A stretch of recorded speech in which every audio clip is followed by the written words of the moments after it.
বলতে গেলে অনেক কথা বলা যায়, কিন্তু 15টি বছরের নির্যাতনের নিষ্পেষণে যারা নির্যাতিত,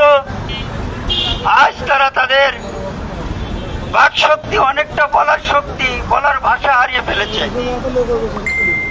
আমরা অনেকেই জানি সেদিন স্বৈরাচারের বিরুদ্ধে আন্দোলনে আমরা ঠিক এখানে দাঁড়িয়ে আমরা দুই চাচা ভাইপো বাংলাদেশ জামাত ইসলামের পক্ষ থেকে এবং বিএনপির পক্ষ থেকে এই স্বৈরাচারী সরকারের বিপক্ষে একটি গণ আন্দোলন গড়ে তুলেছিলাম। সেদিন এদেশ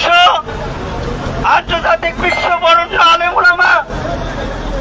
যারা বিশ্বের নেতৃত্ব দিয়ে থাকে, আজ তাদেরকে একটি নিকৃষ্ট অপবাদের মাঝ দিয়ে